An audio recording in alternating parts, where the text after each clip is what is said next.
Wood! Fire! Fire burns wood! Battle beast! Fire! Water! Water puts out fire! Battle beast! Water! Wood! Wood beats water! Battle beast!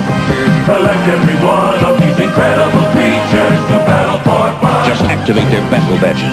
I got fire! I got water! Water beats fire! Battle beast can grow into an army. Collect all 84. Battle beast! Hello everybody and welcome back here with the future with another showcase and review. This time I'm going to take you back to the 1980s, the late 1980s. It's the Hasbro Battle Beasts. Hasbro actually came out with these Battle Beasts after Takara in Japan. Takara in Japan released them as Beast Formers. You can actually see these guys in one of the Transformer Headmasters cartoons. The series is called Rebellion on Planet Beast. If you search it here on YouTube, I found it on here before and checked it out. It's pretty interesting to see where these guys come from. And keep in mind, that was before they were Battle Beasts. They were Beast Formers, part of the Transformers line. When Hasbro bought them, they did not want to release them as part of the Transformers line, so they decided to make them Battle Beasts and gave them a rock, paper, scissors type gimmick. The gimmick was fire beats wood, wood beats water, and water beats fire. And the gimmick would be on each one's front chest. You would press the figure, and this one seems not to be working, but whatever figure you were fighting with at the time. See if I can get him to go. But I know I have one of these figures here that lights up, so let's see. I just want to show everybody what I mean if they've never seen this before. Here we go. Playing with him earlier and he shows up pretty good. So just to give you an indication, it was a rock paper scissors thing, and he would be fire. So fire beats wood, wood would beat water, and water would beat fire. So yeah, Takara would sell these guys, and I noticed earlier some of these actually have Takara and Hasbro wrote on the bottoms of their feet. In 1987 was when Hasbro released them in the US as Battle Beasts, and they were one of my favorite toys as a kid. And I actually have done a lot of research on these guys now, and I'm going to take everybody back to 1987, and I'm going to show you each one of these series had names for each character as well. As you can see here, I have them in Series 1, Series 2, Series 3, which I have the lesser of, and then Series 4, the Laser Beasts, which were introduced in the 4th series, and they gave them a different sort of gimmick, and I'll get to that when I get to them. But let's get going with the review. And the first one I have was kind of like, if you watch the cartoon, he seemed like he was the general or commander of the Battle Beasts, and his name is Pirate Lion. Pirate Lion, yeah, he's pretty cool. I remember this guy when I was a kid. So there you have it for the first, and I'm just going to give a 360 for each character real slow, and then move on to the next because there's so many to name. Next we have Ferocious Tiger from Series 1. And as you can see, as a kid playing with these, the stickers came off. And also I forgot to point out that each figure did come with a weapon, as a sword or a staff of some sort. But the problem is, as a kid, they were so small that I would end up losing them half the time. And I ended up losing every one of them except for 3 Laser Beast figures I still have the guns for, because they started coming out with guns when they started going with the Laser Beast. So this is Ferocious Tiger, and there's his 360. And it was real hard to keep these stickers on. Next in line I have Killer Carp. And some of these names just get me, so I had to show everybody, had to tell the names of each figure if I was going to do the review. And this is much anticipated. I've been claiming I was going to do this for a long time now, and told a lot of people that I have a ton of these guys, even Laser Beasts, and now I've got to it. So there's Killer Carp. Next we have Triple Threat Snake, sorry, not Triple Head, you can call him that though, but I always thought this guy was cool because his hands were snake heads as well, and that was always cool. So, and as you can see, they all had 2 points of articulation, the arms rotated 360. You did not want to break these things off or pull them out because they, as you can see, I've lost arms to a few of these guys. You'll see, anyway, coming up. So there's Triple Threat Snake. Next we have one of the funny ones, I thought, Horny Toad. So he's a horny little toad. they did do a good job on the likenesses, and yes, some of them came with an actual figure molded, or an actual weapon molded into the instead of their hand, they had a weapon molded on there, so that was kind of neat. Even if you lost the figures, you had some with weapons still to use. So there's Horny Toad. Next, we have Sledgehammer Elephant, and as you can see, he came with a sledgehammer molded on to his left arm, and this was always a pretty cool one to me, to sledge somebody to death. Next, you have Romaine Buffalo, who was supposed to be a buffalo, and he had a horned hook on his hand. And I've seen a lot of people's collections on here, but I'm trying to see if anybody rivals my collection. As for Series 1, I have 16 of 28 figures. So I'll be giving you of how many figures I have of each series. So there's Romaine Buffalo. Here is Grizzly Bear. I'm saying that because I would like to see the ones that I did not purchase up close and personal like this in somebody's hand. I'd like to see some of the ones that I did not get because they looked very neat as a penguin. And in Series 3 they started coming out with some very cool color variations and stuff. And there were variations of colors on a lot of these guys. But Grizzly Bear, right there. You know, and you can just tell these guys were meant to be part of the Transformer line. I mean, they even have the feet, leg things remind me a lot of Transformers. And that's because they were supposed to be part of the Transformer line. Here is Gargantuan Gorilla. And as you can see, I lost his arms. And you can still see the peg is broke off in the side. So that's something, if you get these figures, you do not want to snap or try to pull these arms off, because they will never go back on. And I've lost the arms over the years, or I try to glue them back on. So there's Gargantuan Gorilla. There's only a few I have that have the arms missing. Now weapons, I wish I had at least one of those I could show you, but unfortunately as a kid, you lose them.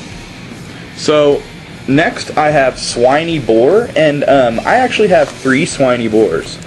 And you know, these things are becoming quite rare now, and if somebody wants to offer me a nice trade on, you know, some of these doubles I have 3 Swiney Boars here, I'd be happy to. I love collecting Star Wars, you know, Marvel figures, so I mean, if you want to give me a straight-up trade of, you know, something that you think's on the line of the same price as one of these guys would cost, that'd be cool, you know. So I'd be willing to maybe trade if I like what you have to trade. So let me know down in the box, in the comments. So there you have Swiney Boar, and to give you a close-up shot of Swiney, it's pretty cool. Next, you have actually, I'm wrong there. I had 2 of these guys too. Gruesome Gator, who is a white alligator. You can see he has a tail there on the back. He was always a very cool color combo to me. A white alligator. So Gruesome Gator. Hardtop Tortoise was just cool. He's got a little weapon for his hand too. And I used to use these guys as like the guards, and that would, you know, be like a handcuff. So that's just something I did when I was a kid. And there you can see the tortoise shell and a nice 360. And you can see they are pretty banged up. I used to play the heck out of these guys, as you can tell. So there's Hardtop Tortoise. Here is Rubberneck Giraffe. And sorry, I don't know these names off the top of my head. I'm actually reading them off a list. But the nice claw-like left hand for Rubberneck Giraffe, and there's a good 360 on him. And here's one of the ones, no, that's not, but I think one of these has Takara on the bottom that I remember earlier. I'll start checking from now on. Next in the line, you had Danger Dog. And as you can see, these are not all the figures on the line, but I did put them in order as of what figure that came next. So there's Danger Dog.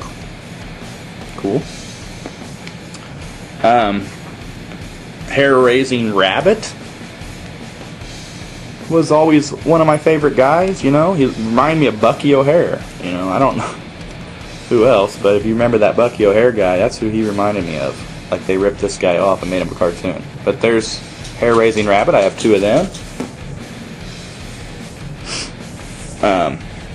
And then next I have Sir Sire Horse. And yeah, he was a horse. A blue horse, light blue horse. They had weird combinations of color on some of these figures for what the animal was. But you could always pretty much tell what the figure was. And hopefully I'm getting a 360 on all these guys. So there you have it for Series 1. Now next, Series 2, they kept within the same scheme as far as names go. You know, calling them whatever animal they were with the name in front. In Series 2, I actually have 21 of the 24 figures. So this is interesting. You know, I only need 3 more figures to complete Series 2. So let's get on with them. Armored Armadillo. And maybe if Battle Beast Collector sees this and sees I have a double of one he doesn't have, and he has, you know, one that I don't have, maybe we can trade straight up. There's Armored Armadillo. Next we have Humongous Hippo. He's pretty cool. Next on the list we have Major Moose. Major Moose with his big antlers. You can definitely tell what he's supposed to be. And then next on the line we have A Chameleon. That's kind of funny. You can tell he's a chameleon. Next is Kickback Kangaroo. And it's going to be a while me listing names off. And I always like this guy because he had that mechanical boxing glove like on, if you can see that up close. But there's Kickback Kangaroo. Octillion Octopus. And is this one of the ones that says Takara on the bottom? No, but I'll try to find that one that does. But there's the Octillion Octopus. Next we have Wolfgang Walrus, and he has this flipper paddle-like hand that you can just slap the taste out of somebody's mouth with. So Wolfgang Walrus, pretty cool. You can see one of his eyes is kind of wore out there, but what are you gonna do? Here is none other than Powerhouse Mouse with out his left arm, so he must have a very powerful right. So Powerhouse Mouse, lost the arm of this guy. Look how yellow his teeth are too, by the way. You have Dragoon Raccoon. And I thought this guy was always cool because his color pattern on his face was a mask. And that's pretty neat. So there's Dragoon Raccoon. And he had a claw-like hand, one of the only ones with an open hand that I ever remember having. So I used to give guys the claw with this thing. Like if you know in wrestling, just slap the claw on somebody. So Dragoon Raccoon was pretty cool. Next we have, let me see here, Antic Anteater. I'm kind of losing my place talking about these. He has like a trident-like claw. Antic Anteater. And here is Miner Mole, and you can see he has like a miner's helmet light on his head with another one of those molded in type weapon hands. Miner Mole. Here we have Cutthroat Cuttlefish, and that was always a pretty cool name. He has a firing spear-like arm. That'd be cool if they could have included like a little action where it would actually fire, but that's not how they did it. He actually came with a weapon, as I said. So there is Cutthroat Cuttlefish. Nice 360 on these guys because they were different molds on every guy. I mean, if you really look at them, the armor was all different on the guys, usually. Here is Eager Beaver. I think he has a pretty good, he's wood. See, there's a representation of the wood, which would beat water, and he'd be beat by fire.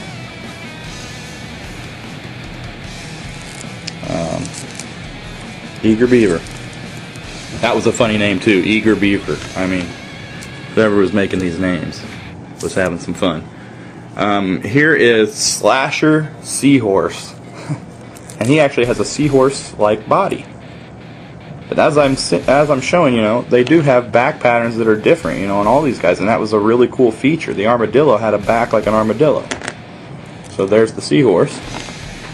Next we have Night Owl, and he had a cool cyborg-like eye. So, and he could fly, and I used to fly with the flying character, so that was always a cool thing that you could do. You know, put him in the flying pose and come over the top and attack. Night Owl. Here is Pillaging Polar Bear. Pillaging Polar Bear. And he was always a cool color combination to me as a kid. I always liked that baby blue color like that. So Pillaging Polar Bear. Here's Squirrely Squirrel. And he was another one of them flying figures that if you put his arms up, it looked like he had his wings ready to go. And, you know what I mean? Could actually have an aerial battle with a couple of these guys. You know? Him and Night Owl come together, and there you go. Next.